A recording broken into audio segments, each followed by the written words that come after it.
This is a special News Center 7 presentation from WHIO TV.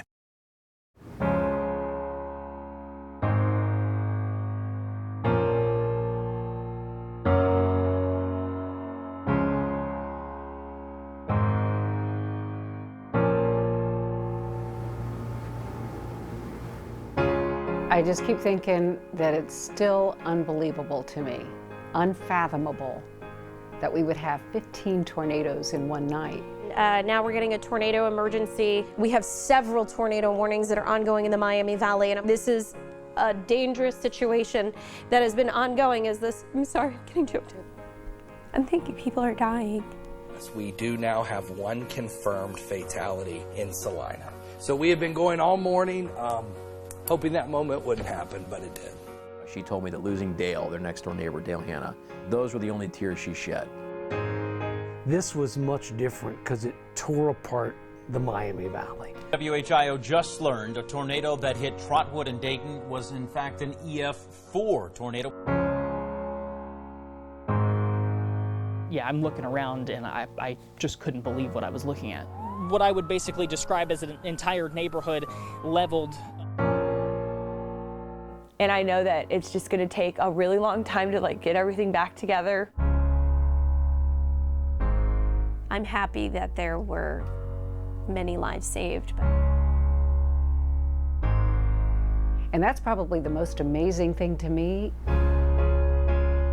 To hear stories of folks say that I was almost sucked in by the tornado. No roof, and then I looked up like this under the mattress, I seen the thing going like this, great with garbage. To not be sucked away. That's a miracle. That's a miracle.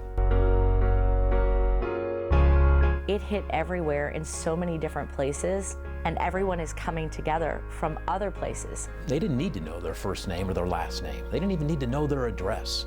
They just wanted to help. No one called them, no one recruited them. They're walking through the neighborhood with bottles of water.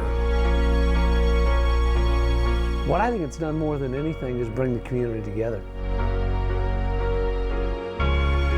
I see resilience already.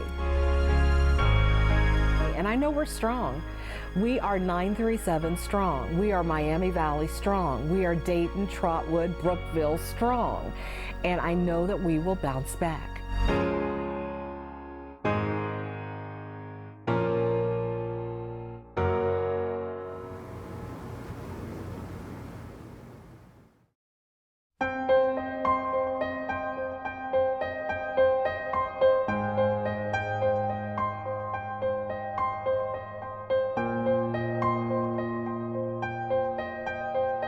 The conditions of the environment just were coming together as we were getting into the late day evening hours. By 10 p.m., you can see north of I-70 is where the greatest risk for those storms will be located, but there's still the potential that some storms may fire off south of I-70 as well. Looking at the soundings of the atmosphere, it didn't look like a tornado threat early on. The tornado threat was more into Illinois and Indiana. We had kind of expected thunderstorms, had seen what was going on in Indiana, so I said, just a heads up, I'll set my alarm a little earlier, around 11:45. I'll wake up, get in, and we could finish whatever storms are out there, basically. And I knew that there was severe weather that was impending later that day, but frankly, no idea that we were going to see a tornado outbreak as epic as what we saw. Going back to before that event actually happened, 2 weeks prior I went to a weather conference and we do case studies there. One of the case studies was in Tulsa, Oklahoma. One of them was in Atlanta, Georgia, and you can see all of these outbreaks and large tornadoes and how they're forming. And so the day of, I'm starting to see all these things coming together, these new tools that I had learned, and one particular thing from the Storm Prediction Center said that we would be 15 times more likely to have a tornado that day. And those storms are gathering off to our west. Where you see all of this shaded red, that's actually a tornado watch that is out for northern Illinois and northwestern Indiana. And I mentioned that to Dante. The National Weather Service and the Storm Prediction Center also thought the same thing because they eventually put a tornado watch into Ohio as well. So maybe 1 or 2 quick spin up tornadoes, and then we realized that, okay, this is probably a little bigger of a threat. We're getting past sunset. I'm expecting that, we may have a little bit of stabilization, but that's not what happened. In fact, it just appeared that the conditions just kept heightening. At this point, we are not under a tornado watch, but it's quite possible that we may be put under one as we head towards 8, 9 o'clock. We had a front that was coming through, a warm front, and so that lifts the air. And then with that, we had a lot of turning of the winds with height in the atmosphere. And more or less just the clashing of air masses that set up near where that jet stream had developed the way it did. Tons of moisture in the air that supplied it as well, and it was more or less the perfect storm. And that was the first time I'd ever seen that type of rotation, that many areas of rotation, and I was like, oh my goodness. I started to feel the anxiety building before the event because I knew, oh, this is going to be a really big deal, and I had to take my deep breaths as I was watching the tornado warnings just to our west and knowing this is it. This is going to be a long night. And then as soon as that warning came in, I was ready. I had prepped the director and everybody that needed to know, listen, once this warning goes, we're going.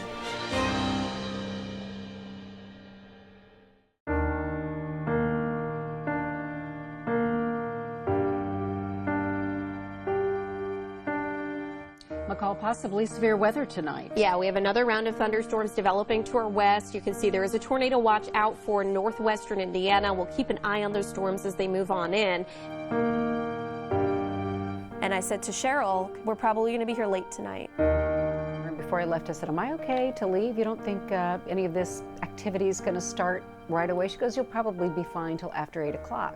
And then it was probably around that 8:30, 9 o'clock that I just saw back to our west in Indiana that tornado warnings were going. And I could see the environment that was in the Miami Valley, and I knew they were going to come in. And I was sitting at my desk just after 9, and I saw the email that Wayne County, Indiana had a tornado warning. And I looked up at the monitor above my desk, and I saw McCall on the air. I'm Storm Center 7 Chief Meteorologist McCall Vrydaghs, breaking into programming because a severe thunderstorm warning and a tornado warning has just been issued for the far western part of our viewing area. So as it's our usual practice, the anchor who's here, and it was my night to work, got my stuff together and went down to the studio to kind of be her backup. And then all of a sudden, a circulation just fired off in Mercer County. And now we are unfortunately near Salina getting reports of debris that's on potentially a tornado on the ground. And that was the first debris signature that I saw. Debris signatures are things that we use with radar products that tell us a tornado has definitely touched down. So that's when I knew, even if it was just that one community, this was a big deal. May have been some lowering of that cloud base. It was hard to tell. I wanted to get a closer like it sort of came down pretty low to the ground, and then it got worse and worse, and we saw the tornado warnings move into our area at Preble County, Darke County, Mercer County. And then it escalated from there.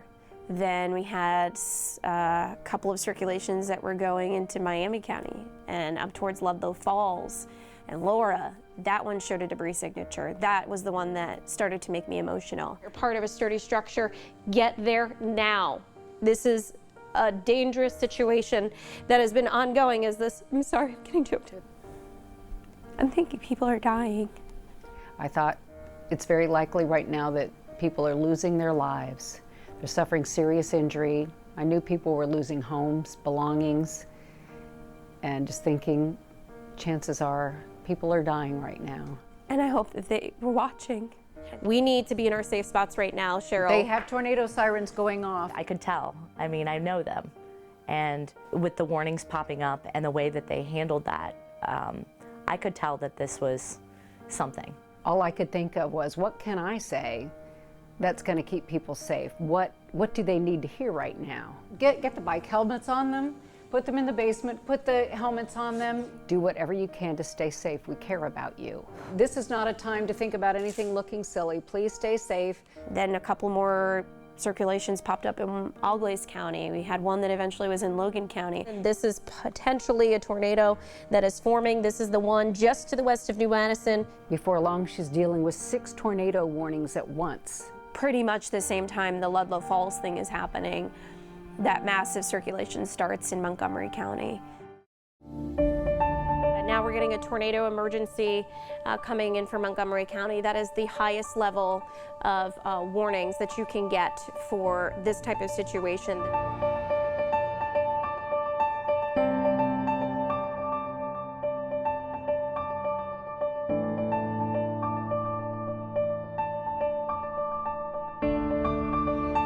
And it took me about 1 or 2 seconds to really realize what that was, because it was so much bigger than the other ones in just the size. This is an atypical hook echo. This is awful. And because of how close I can get with radar and use the tools, I could see that there are all these streets and all these homes. When this is the hook, and this is where that debris and where that possible tornado is happening right now. I'm not going to say possible, this is a tornado that is happening. It's very terrifying because when you're seeing that debris signature, that means that things are being lofted in the air, and at that point it was such a tight area of rotation moving through our main county. You don't know if it's buildings or if at that point who's in that building, who's surviving. Very, very tight. Rotation is still being clearly depicted. I'm just thinking, oh my goodness, I hope that all these people have been watching. I hope they got the warning. I hope that they're in their safe spot. There's a lot that's going on in my mind. So I knew Dante and I knew Letitia were in the path. When she said, Trotwood needs to take cover now. A very large, dangerous tornado on the ground. I sat up in the bed and then I heard this huge gush of wind, something I've never heard before. Circulation is right overhead, and this is a very scary and potentially deadly situation at this point. So I popped out of bed and I went and got in the closet too. And that's something that I've never done before. And then there was at one point where it was heading east and starting to make its right-hand turn, and I knew our location at the station. So I'm having also an internal conversation at one point. I'm thinking, I have about 2 radar scans before I need to tell Cheryl and everybody in this building that they need to go to their safe spot and just leave the camera up. I made sure everybody was safe in my family while I'm also in the booth trying to make sure that our crews are staying safe, that we're on air, that we're giving the most up-to-date information as possible, all while trying to protect my family at the same time. It was chaos. And if it continued on its trajectory, would be moving towards Trabine and eventually down towards Xenia. And I live in Xenia Township, just outside of the city, so those 2 systems that they were tracking were right around my house. And I'm not leaving my house just yet because I've been watching you on the television, and it's just not safe for me to go anywhere. And I can really hear the thunder, and it's shaking my house. That's terrifying for me to know that my coworker is like in the path of this tornado, and she just hung up on us. This is Traffic Tracker. This is on I-70 in Huber Heights. I would say whoever is driving that car needs to find a safe spot. We actually had to tell them, like, pull over to the side, stop driving. The storm is over you, the tornado is over you. Like, you have to go straight south or you have to go straight north. Like, you cannot go east or west because you are directly in the line of this tornado. We are dealing with a catastrophic event that is happening in western parts of Montgomery County. And at the same time, I've got my other phone out and I'm trying to call my wife. I think I called her 10 different times trying to wake her up because I'm listening as this storm is closing in on Beaver Creek. South of the Fairfield Commons. I hear Kemp Road, Grange Hall Road. That's not far from where we live. And I'm thinking, oh my gosh, my wife is in bed right now. She's a heavy sleeper. I've got to wake her up and get her to the closet. Okay, there may be considerable damage happening here. And the stress of the 6 tornado warnings going on at the same time. And this is not a drill, people. This has been ongoing, and we've had several reports of damage. And I know that Dante, once he joins in with us here, he was driving through a lot of these same areas. By the time I got to the station, looked up at the radar screen, there were 6 tornado warnings, and probably about 4 or 5 of those were actually tornadoes that were on the ground. These are some very strong storms and some possibly very strong tornadoes as well. And you're saying, I hope they really heed this one, because this is out of the ordinary. This isn't a barn in Auglaize County somewhere. This is actually a highly populated area. And how do I get this message across to them and say, you really need to take cover? This is not good. This is not good. I was thinking, I just need to let as many people know that this is a serious situation, that this is life-threatening. This is a situation unlike any other tornado event we've had in the Miami Valley. That was the message that McCall and then Dante, when he joined us a little bit later, were trying to get across that night, is just, we feel so responsible for our viewers, for the people in the Miami Valley, because they could be losing all their belongings right now. They could be losing their lives. And you're on I-70, get off. If you're in western Montgomery County, do not be there. Get off the highway. And we have some people dispatched going to check on some possible damage or debris in that area. Gather your family and get to your safe spot. I can't remember a night like this. I just keep thinking that it's still unbelievable to me, unfathomable, that we would have 15 tornadoes in one night.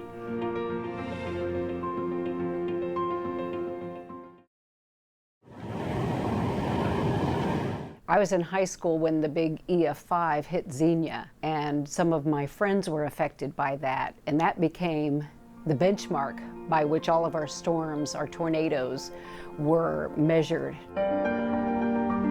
But I can still remember the stories of my parents. They lost friends in Xenia when the tornado hit. And I can remember the emotion that they had, seeing their friends dead. 33 or 34, depending on whose count you go with, lost their lives that day. So I grew up 10 miles away from Xenia. I wasn't in town for the Xenia tornado in 1974. I was in my second year of college down in Kentucky.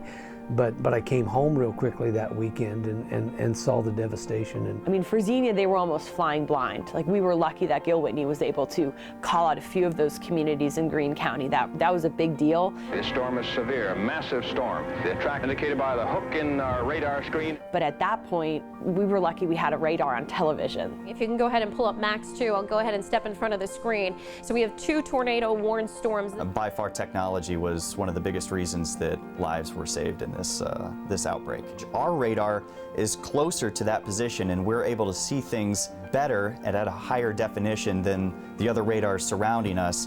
It's paramount. There's no way we would be able to see what's going on to the degree that we do if we didn't have this radar. In all honesty, a lot of folks have told me that if it weren't for the app. I got the alerts off the WHIO weather app. Alerting me.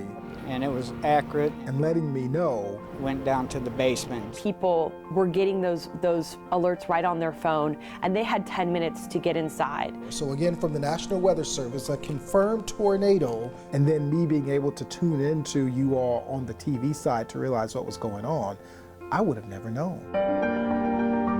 This is a very serious situation, as McCall is pointing out, so we want everyone in our viewing area, we care about you, we want you to be safe tonight. In my almost 38 years at Channel 7, it was the most important night I've ever worked, because there were so many people affected and so many areas affected, and the warnings were so important, so critical to save people's lives. Don't take it lightly. Please go to your safe spot. So to get thanks from people and for people to say that you guys saved my life, it's the most rewarding thing ever.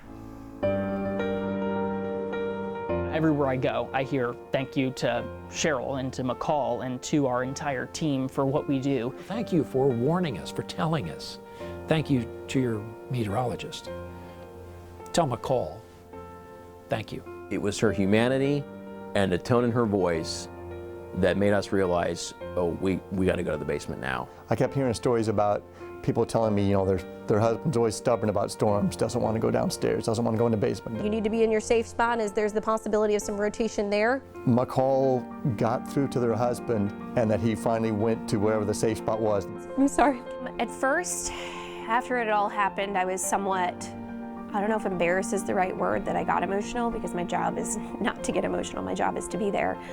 But then to get the reaction that because of my raw emotion and showing that I do care for the community, did what it should have done, is to get people into their safe spot.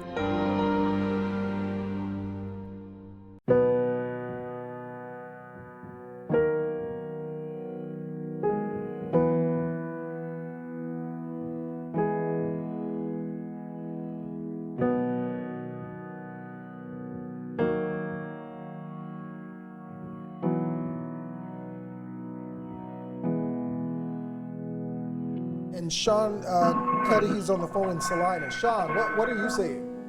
As I walk back there on, it was Bruns Avenue, I'm looking around and I see houses that are destroyed, I see roofs that are torn off, I see debris everywhere I'm looking on the ground. We're actually not even able to get back into the areas where there's damage right now because they said it's too dangerous to even drive. They said there's so much debris it would actually pop our tires. And his experience, I know, was crazy, pulling up and seeing what looked like a bomb went off in this little neighborhood. And I think I even described a smell of sewage. You know, I don't know if that was pipes that were burst open, but yeah, I'm looking around and I just couldn't believe what I was looking at.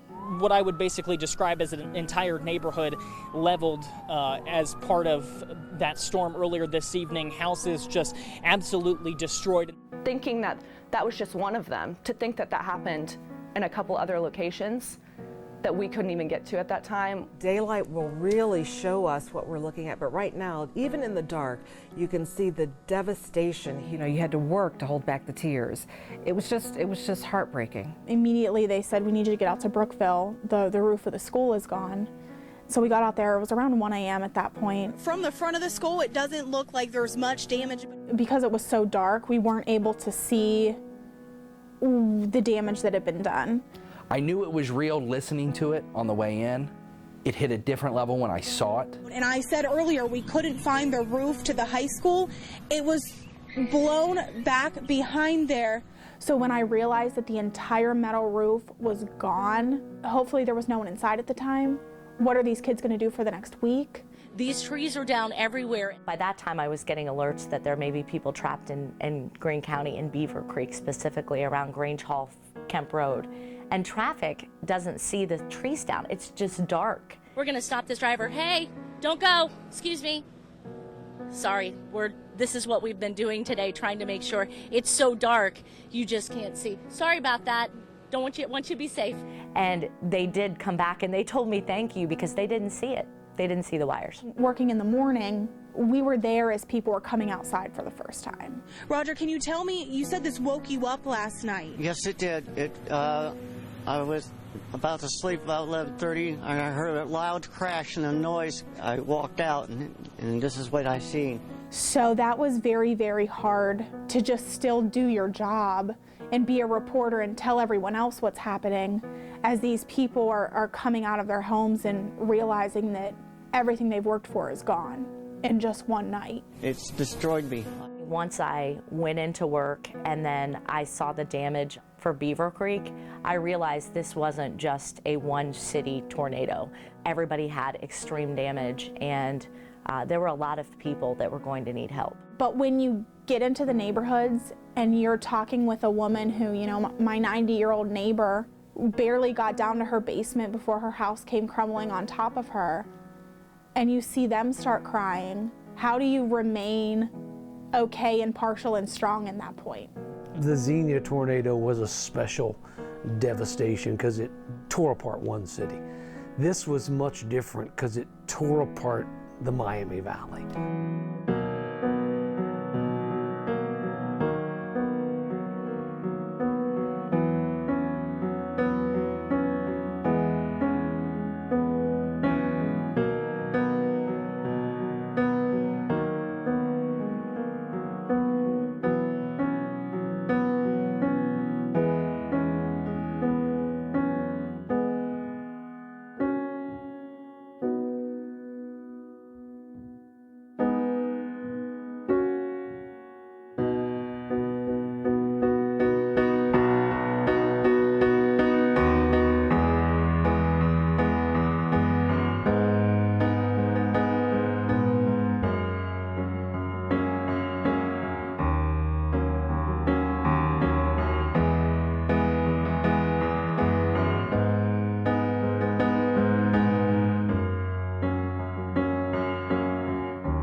every place you look.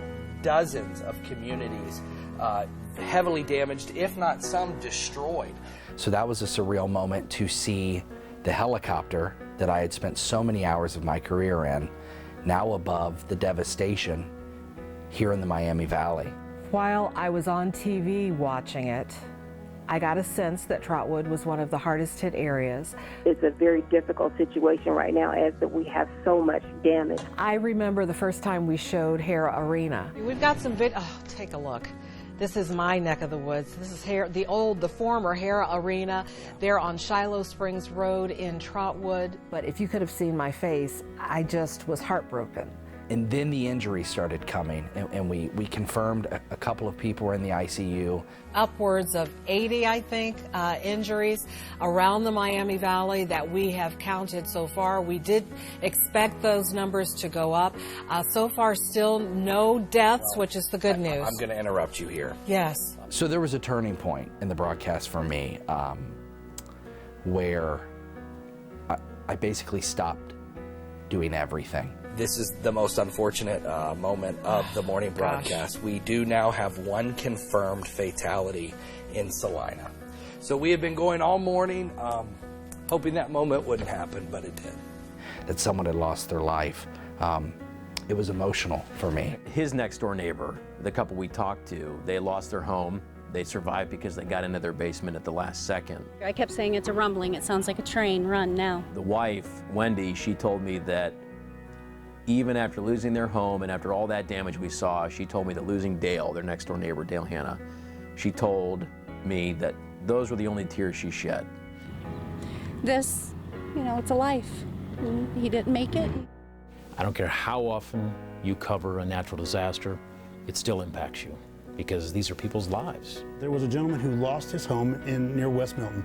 Me and Jess Mag were there. And so he told me they got the warnings and they decided obviously to go into the basement at that point. Good call because they were completely safe in the basement. Defended from anything that was flying around. They were completely untouched, totally safe. I want to take you up to the second level. And when we walked upstairs, suddenly saw there was no roof. So he likely saved his family's life by deciding to immediately head to the basement. When he did, it was a great call.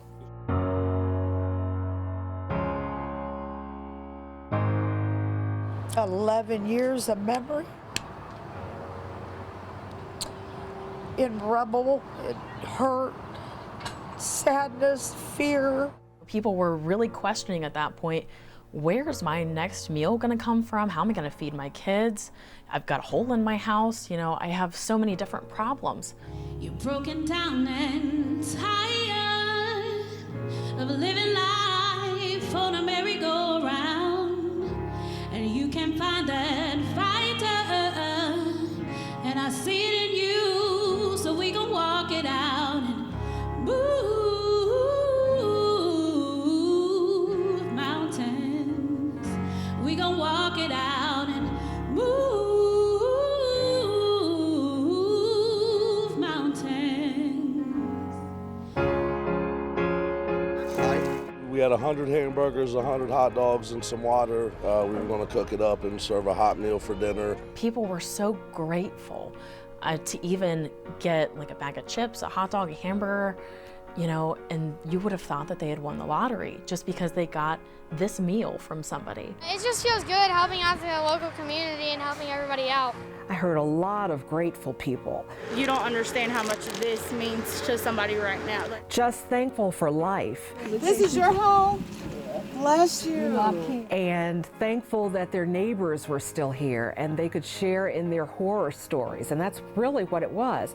It was a story of horror that they lived through and they lived to tell about it. And the mattress flew on top of us, then all the furniture just flew all on top of the mattress. Then the roof just boom. To hear stories of folks say that I was almost sucked in by the tornado, but I had to grab and hold on to something to not be sucked away. That's a miracle. One of the first ladies I talked to was out in Trotwood, and there's that shock. They have that shock, but then it's surprising how, I think, resilient, how optimistic they are about what they're going to do next. But it's so refreshing and just encouraging to see our community just come together and support each other.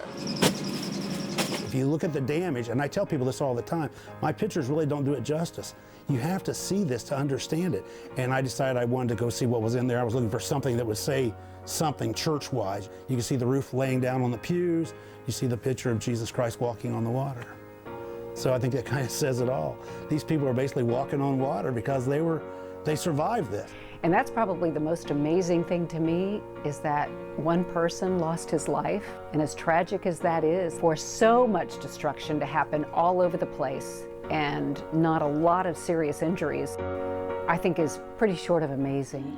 And I'll rise up high like the waves. I'll rise up in spite of the ache. I'll rise up and I'll do it 1,000 times again. I already see signs of us rising.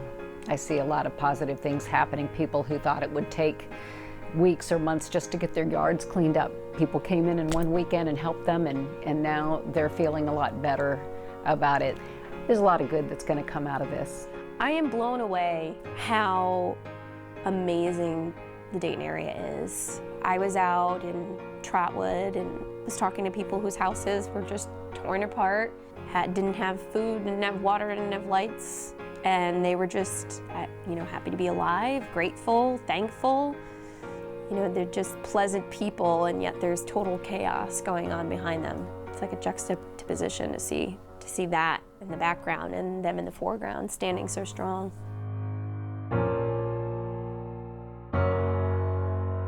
This new Center 7 special presentation, The Memorial Day Tornadoes, A Community Rises, is brought to you commercial-free by Premier Health, Logan AC and Heat Services, and Handyman Ace Hardware. But I'll rise up high like the waves. I'll rise up in spite of the ache. I will rise 1,000 times again, and I'll rise up high like the waves. I'll rise up. I'll rise unafraid. I'll rise up, and I'll do it 1,000 times again. For you, for you, for you, for you.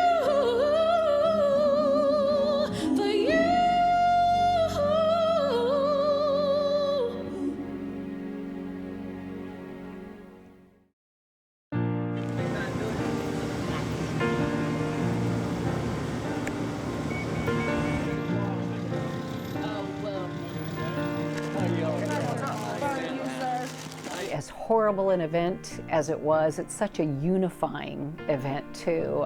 You wonder if there's some divine intervention to say, look folks, you're a great community and we're going to prove it. This is happening right now. We've had at least 7 cars walk by offering food and water. So in the midst of all of this physical devastation around us, I heard stories of hope. To see something like this, of everyone coming together, being like we're on the same page, we're all struggling, we all need help, is, I think, hope. Even those who lost everything were wondering, top of mind, how can we help? And that for me was very encouraging. I just felt like, God was watching over us, He protected us, like He did a lot of people. And so we survived. And I've heard those stories before with tornadoes and flooding, and how, you really see the love of the community. It's great. This is the way it should be. And there's no color in this. There's no color. This is all from the heart. So, this is what we're supposed to do. But one of the neatest things was when we were walking through Trotwood, and an older woman had come out of her house. No, we're just blessed. We're still here because this was, look at all that. And she had this beautiful grill. I said, I'm getting ready to fire this grill up.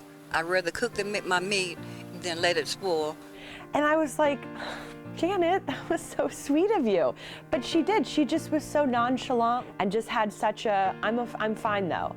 Everyone we met was, well, I'm okay. You should really see the neighbors behind us. We went down the street and I see the houses down there. We're kind of lucky.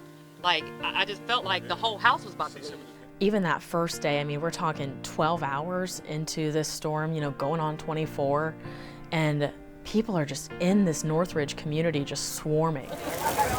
I mean, they've got food, they've got water, they've got clothes.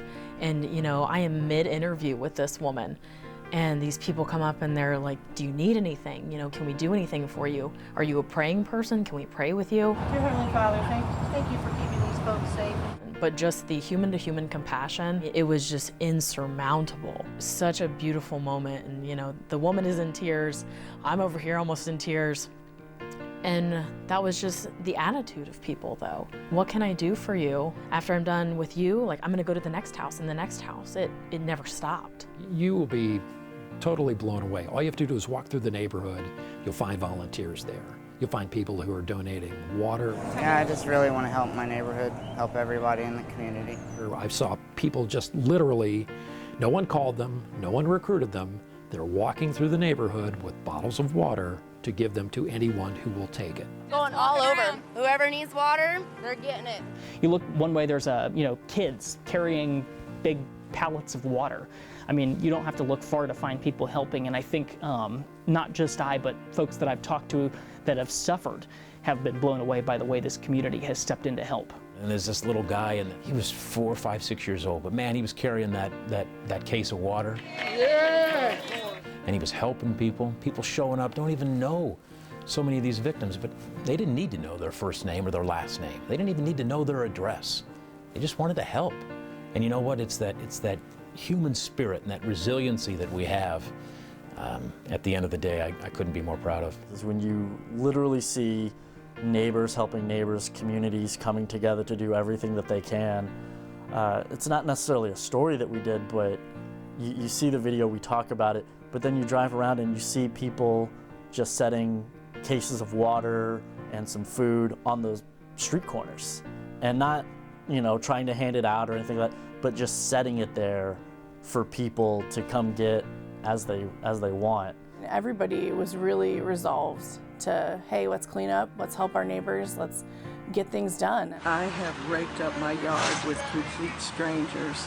I can't even explain the kindness and the generosity of people I've never seen in my life. And I think that's just a testament to this Dayton sort of can-do spirit that's sort of always been the way our town is. You got a problem, just, everyone's gonna have to pitch in. We're not gonna wait for the federal government to come help us because we know that's gonna be a while, and everybody just said, well, we gotta do it ourselves. One of the first things I saw, moments, maybe minutes after this whole storm had gone through Beaver Creek, there was a family and they were cutting up trees, and I asked them, okay, why are you doing this? They said, well, my neighbor has a heart condition, and if he needs to go somewhere, we need to clear his path. So moments after the storm, people that had lost a lot were helping other people right away, and I just thought that was beautiful. Just to see so many just everyday people out in these neighborhoods helping people they didn't even know.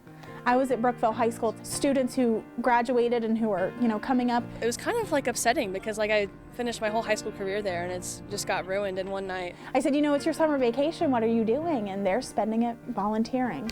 But what you saw though, you saw athletes coming together. You saw the Trotwood football team out cutting down a huge tree that had fallen in the yard of one of their teachers, one of their favorite teachers at Trotwood.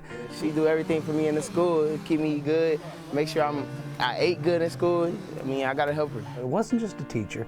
They were going door to door, doing what they could. And I remember being in awe of 2 business owners. They own this giant sports complex, right, that had just been absolutely crushed. We're just fortunate that there were no fatalities in this situation. It is a devastating loss, but it's a great opportunity for us to look at how we can impact the youth of the Dayton area. That was such a breath of fresh air. Lord only knows the next time they'll be able to open their doors to let people come in and play the sports that they love. And all they really cared about is that no one was hurt in their facility. And that was such a cool moment for me. The stories of folks helping others and making a difference, whether it was that trooper who told us that he was listening to our coverage. Talking about how the tornado is actively on the ground going through Harrison Township, and it was coming up to 75. He had to get to Wagner Ford in 75, he knew. He pulls up 3 minutes after the twister comes through there, that monster EF4 that raked across the highway there. Parts of that building had just been blown all over the interstate. I had trees over the interstate. I had multiple cars crashed on the roadway. He finds this family from Georgia. Their van was impaled by a steel stud that had come from a building that they're just constructing across the highway. Just misses their daughter. It was literally that far from puncturing through her rear seat where she was sitting. So for a parent to see all this, not understand what's going on, trying to put it all together and to see that your daughter was that close to death, they were just in shock. State trooper loading up 2 families in 2 of his troopers' cars, getting them to the hospital. I don't know how all we walked away with was scrapes and bruises. One story I covered was about a man who was driving on 75 when the tornado passed right in front of him. And so he got out of his car to get into a ditch, like he said he was trained to do. He thinks he was hit by a tree. Knocked me unconscious. I woke up in the ditch. A trooper ended up saving him, which is, miraculous. How you feeling, sir? That was a really special moment because you could just tell how thankful the man was to be meeting the person who he says saved his life. It was really, really important, I think, to be there and to witness that moment, to see the gratitude there. It makes me super grateful that he's still here, and that's why I joined the law enforcement to to make a difference and to help people out. There was 2 local doctors that really wanted to give a distraction to children because, they're going through it too. This is an emotional event. They're going to be dealing with this for years. And we wanted to give them something for the kids and the families to take their mind off of all of this. Any kid that I've talked to has said, it was scary. I am scared.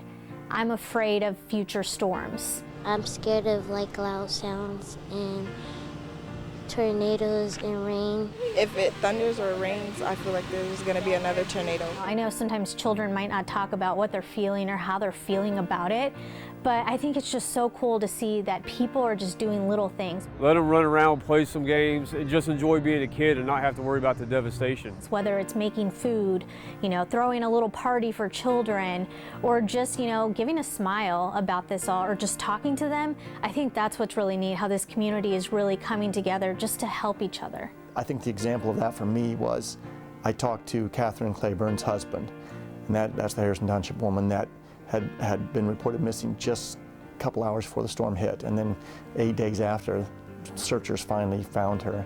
And he was telling me, and it just seemed to hit home with me more than anything else, was Bob Claiborne said, what I discovered is that my community was my family. I just hadn't met them. It seemed like a very good way of putting it. The interesting thing about this is it hit everywhere in so many different places, and everyone is coming together from other places. There's a family in Northridge who actually runs a food pantry. That is something they have done for years. They feed people in these very communities that were hit hard. They lost their home. They were very fortunate. They actually were out of town and were driving back and could have driven right into the storm. So they were not injured, but they did. Their home was mostly destroyed, and they were right back to running their food pantry. You talk about the damage, but you also talk about the resiliency of people. I had people in Springfield with me, downtown Springfield, organizing things, putting things together, saying, all right, Dayton may be 40 minutes away from us, 30 miles, but what can we do? We need to do something. Our neighbors needed our help, and so we just kind of came together as a group. Because, it's a 937 thing. I like to look at it like that instead of, it's not just a Dayton thing, it's all of us. How can we help? What can we do? This woman was looking through rubble. She had been in her closet whenever the tornado hit, and pretty much her entire house was gone except for that closet. And her brother's ashes were in a ceramic urn, porcelain urn, on top of her fireplace. Well, the fireplace was made of brick, and it was just kind of scattered all over the ground. There was nothing left of it. And these 2 men who had just met her were digging through and found her brother's ashes. That, the urn was still intact, even though everything around it was gone. And it's been crazy to hear and see and tell stories like that where, the entire house is gone, but the one room that they were in, they're okay and that's still standing. He stuck his hands and his head in there, searched around, pulled out, is this it? It's like, yes, that's my brother Jeff. It was the event of the day. It was pure emotional for both, I know for both of us, and it just made everything in a way worth it out here being here, because that's what it is. It's about them, it's not about us. There was a man who knew that his 7-year-old little girl just wanted her American Girl doll. It didn't matter that their house was sitting on a slant, probably very unsafe to go into. He knew that. This is the stairs over here that we had to go through to get the doll. He fought through plaster, made it upstairs, ended up getting the little girl her doll. And then there's a picture of him standing on the roof, victorious, holding the doll. You know, this family has been through so much. They're now living in a motel. The kids are so scared about what happened to them. But to have that little sense of normalcy, I think is so relatable for so many people. This is the crib where I found the American Girl doll. I should probably get that out, huh?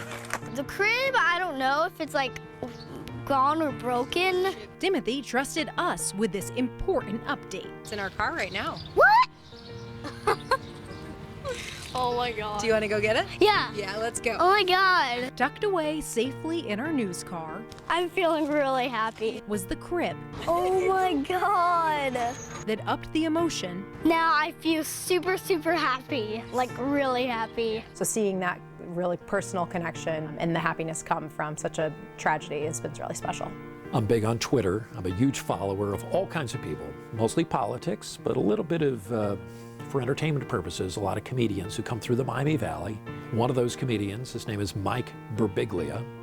He's a New York guy, he does a lot of work on Netflix, and he's been through the Miami Valley many, many, many times. And this guy, out of the blue, decided he is going to donate $1,000 to the food bank, which was awesome. I think that's great. But my initial call was to the food bank saying, is this for real? Is this really happening? Is there a comedian nationally known who's raising money for the food bank in Dayton, Ohio? And they said, yes. This is awesome. They were so appreciative. And then he donated, and then he got others to donate, and it's just been massive, the response. We broke the story at noon. At that time, it was about $15,000 raised. Just within a couple of hours, at 5 o'clock, it was up to $55,000. Cody Latimer left the New York Giants practice facility. He was supposed to be practicing for the coming NFL season. His coaches let him away to come home so he could spend a day or so back here providing money, providing some kind of comfort to the people of his community. And what hit me yesterday was the one lady telling me just having the storm debris moved. A week ago, I was standing in the front yard wondering where I even start, knowing that they're so close to home, they took the whole day off. I mean, people don't realize the cost that they're donating their cost for a day. I mean, that's amazing. Just trying to put some smiles on faces. There was a young lady just made the whole trip all the worthwhile, thanking us for cleaning up her mom's house. And just to know that we might potentially have this somewhat cleared because they have a ton of trucks. It just hit me that, here, something as simple as this group coming in and moving storm debris, like that really did touch me, that she was just saying that I don't have to look at it anymore, and that makes me feel good. That just so resonated with me. They're going to rebuild, They're looking out for their neighbors. They're saying, hey, this person doesn't have insurance. We're going to try and find them a way to rebuild, and we're going to help them out in any way we can. And I think that's been kind of a concern of, do these neighborhoods come back? But I think if they continue with the attitude that the folks seem to have, I think they will come back.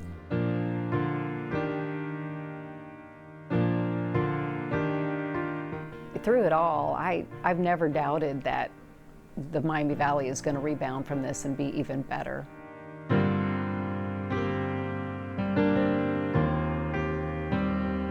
I think we go up. I think we move forward. We've done it before, we'll do it again. I think that this is a very resilient community filled with lots of love. So I think we will go forward, we will build again, we'll be newer, shinier, brighter, newer, better in days to come.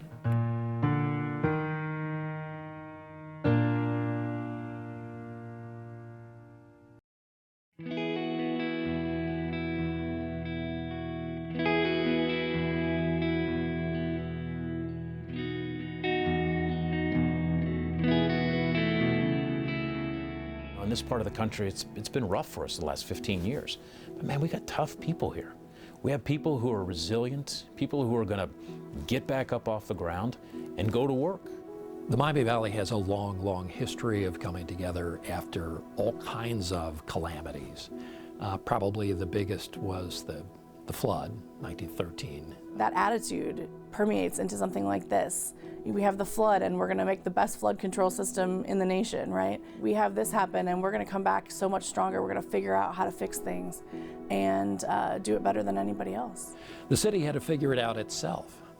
Industry literally came to a stop and transformed. The Great Dayton Flood is what really kind of set the tone for people being able to put everything aside and spend the next day or week or month or year in trying to save people.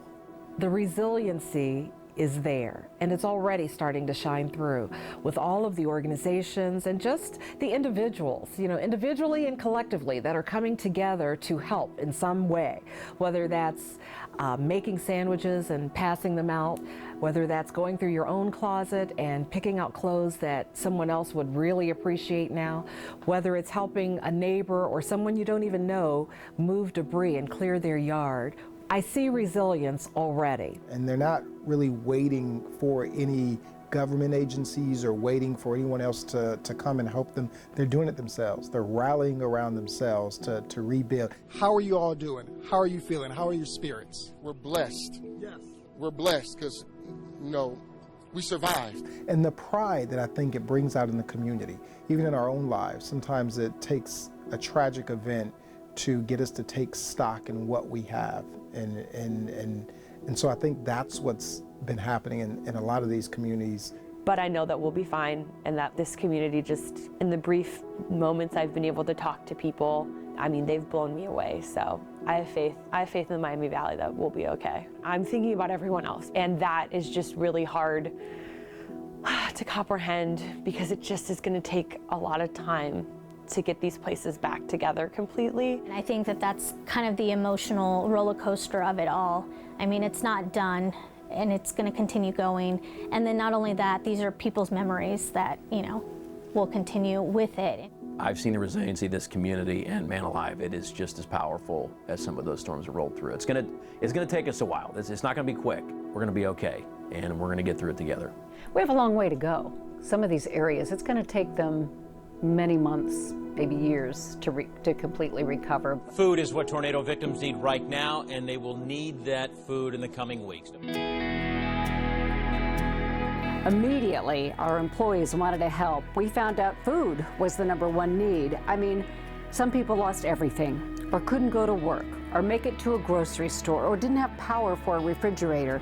So we partnered with the Dayton Food Bank and we went right into the devastated communities. Our goal was to raise $20,000. Thanks to the generosity of this community, we quickly raised more than $170,000. And the Cox Foundation added another $120,000 for widespread disaster relief. The Cox family was here for Dayton's first disaster in 1913, and we are here to help today, 106 years later. And so you go home at the end of the day and you look around at everything in your life and you become so much more grateful and humbled by all the things that you've been blessed with. And it really does inspire a generous quality in you to say, I'm fortunate, but these people are not right now, and what can I do for them? Got another one? Focus on the simple things that really make a difference, that make a difference in our own lives, and then in the lives of our friends and family, and in the lives of strangers. It's the simple things. And I think by telling these stories of hope and continuing to tell the community, what we still need here is going to play a vital role in how we recover from this. You can kick us, try to keep us down, but this community is not gonna tolerate that. And no matter if you're a professional athlete at the highest part of your game or somebody who's struggling paycheck to paycheck, if they have the ability either way to help out their neighbors, they're going to. You heard over and over how people met their neighbors and got to know their neighbors even more than they ever had before, and got a stronger sense of community than they'd ever had before. And I actually think a lot of times it gives people the ability to rebuild and start over. Now I think that the homes and the buildings will just match their spirit. It's a moment in time that we all share. We went through it in our own different versions, some worse than others. But I'm excited to see how people rebuild and the strength of people, and it gives me new faith in humanity. Overall, I think everybody's just been charging through, and I'm proud of us.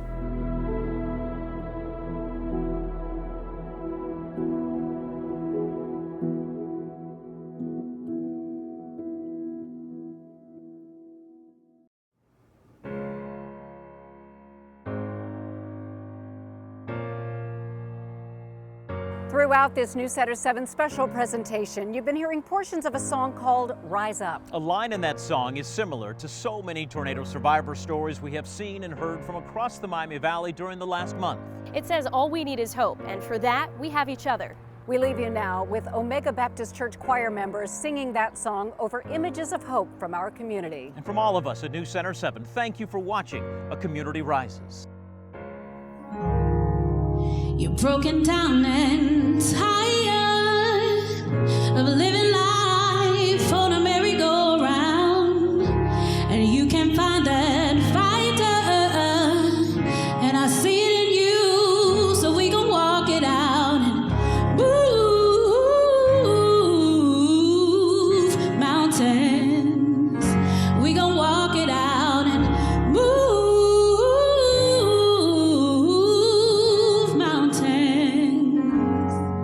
and I'll rise up, I'll rise like the day, I'll rise up, I'll rise unafraid, I'll rise up, and I'll do it 1,000 times again, and I'll rise up, high like the waves, I'll rise up, in spite of the ache, I'll rise up, and I'll do it 1,000 times again. For you, for you, for you.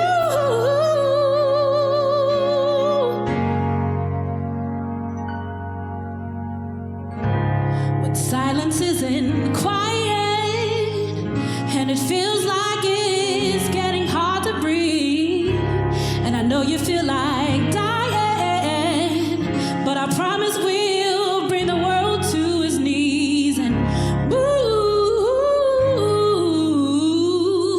mountains. We'll bring it to his knees and move mountains.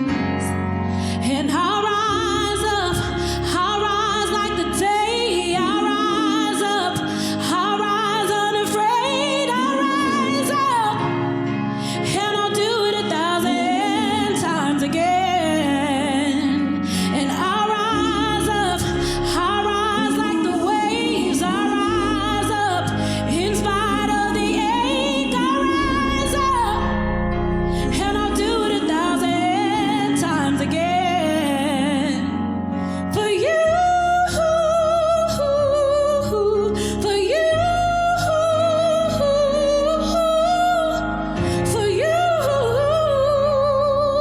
for you.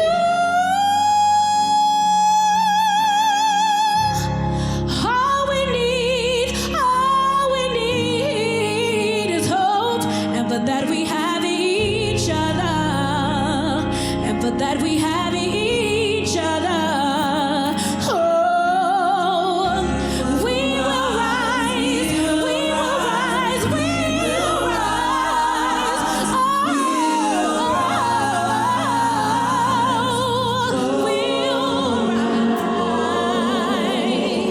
But I'll rise up, high like the waves, I'll rise up, in spite of the ache, I will rise 1,000 times again, and I'll rise up, high like the waves, I'll rise up, I'll rise unafraid, I'll rise up, and I'll do it 1,000 times again.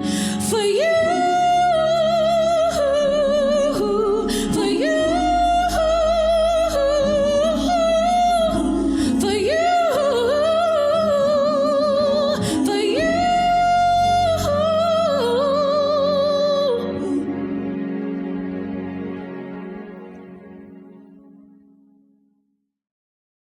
To see extended interviews with Chief Meteorologist McCall Vrydaghs, Cheryl McHenry, and the rest of our News Center 7 team on what they've experienced covering the Memorial Day tornadoes, download our free WHIO streaming app for Roku, Amazon Fire, and Apple TV, and look for Community Rises.